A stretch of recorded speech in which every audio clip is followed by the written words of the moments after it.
Om Swastiastu, saya Gitu Pratnyana Putra, saya dari kelas 10 IPA 6 dan saya nomor absen 3. Di sini saya akan melaksanakan tugas fisika dalam rangka penilaian akhir semester, yaitu materi GLB atau gerak lurus beraturan. Terima kasih. Nah, di sini saya akan menyampaikan penilaian akhir semester fisika, yaitu dengan materi gerak lurus beraturan atau GLB. Yang pertama yaitu penjelasan fenomena. Gerak lurus beraturan atau GLB adalah suatu kecepatan suatu benda yang kecepatannya adalah tetap atau konstan. Contoh dari GLB sendiri adalah yang pertama kereta yang sedang berjalan atau melaju, dan yang kedua adalah mobil yang sedang melaju ke depan. Rumus dari GLB sendiri ada 3, yaitu V sama dengan S per T, S sama dengan V dikali T, dan T sama dengan V per S. V adalah untuk kecepatan atau meter per second, S sama dengan untuk jarak atau meter, dan T sama dengan waktu atau second. Yang kedua adalah tujuan. Tujuan dari gerak lurus beraturan atau GLB itu sendiri ada 2, yaitu yang pertama menentukan hubungan antara perpindahan dengan waktu tempuh. Yang kedua yaitu menentukan besar kecepatan suatu benda yang bergerak lurus secara beraturan. Yang ketiga, langkah kerja.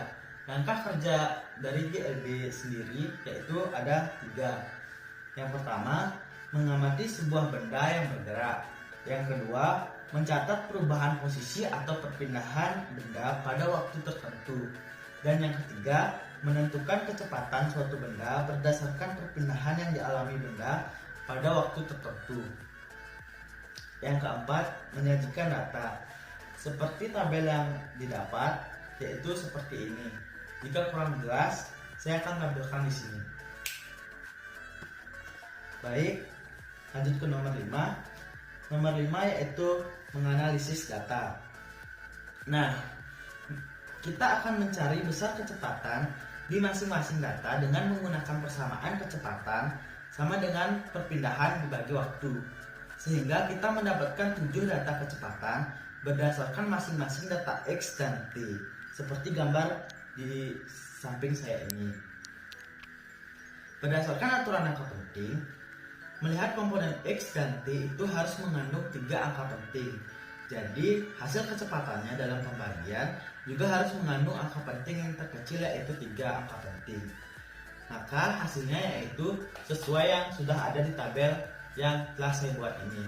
Jika kurang jelas, maka saya akan tampilkan di sini. Baik, yang selanjutnya ada aturan angka penting. Menurut aturan angka penting, dalam hasil pembagian mengikuti komponen angka penting, yang terpenting jumlahnya adalah 3 AP atau 3 angka penting. Maka hasil dari 3 angka penting yaitu yang pertama, menentukan kecepatan benda dari pengukuran berulang. Menurut angka penting, dalam penjumlahan hasilnya harus mengandung 1 angka tafsiran. Untuk menentukan ketidakpastian pada perhitungan berulang, maka kita akan mencari simpangan bakunya. Kita akan mencari dulu nilai V di setiap data, lalu dikurangi V rata-rata, lalu dikuadratkan. Nah, kita akan mendapatkan 7 data dari persamaan tersebut. Dan kita akan menjumlahkan. Dan ingat, kita menggunakan kaidah angka penting. Di sana pada penjumlahan hasilnya harus ada 1 angka tafsiran saja. Berdasarkan hasil perhitungan di samping, angka tafsirannya itu mengandung 2 angka tafsiran, sehingga 1 angka tafsiran yang paling kanan itu dibulatkan, sehingga kita hanya mendapatkan 1 angka tafsiran saja.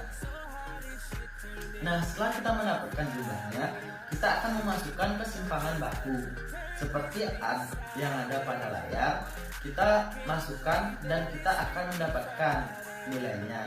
Nah, kita sudah mendapatkan kecepatan dari benda tersebut dari perhitungan percobaan berulang, di mana V-nya sama dengan V rata-rata plus minus simpangan baku, yaitu 1,16, simpangan baku 0,0940.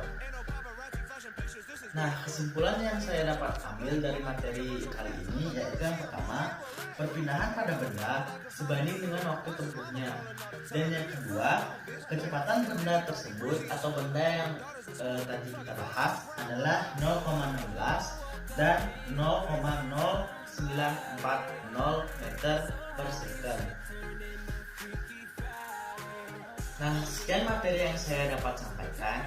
Jika ada kesalahan kata, saya mohon maaf. Saya ucapkan Arama Sakti. Om Santi Santi Santi Om. Terima kasih.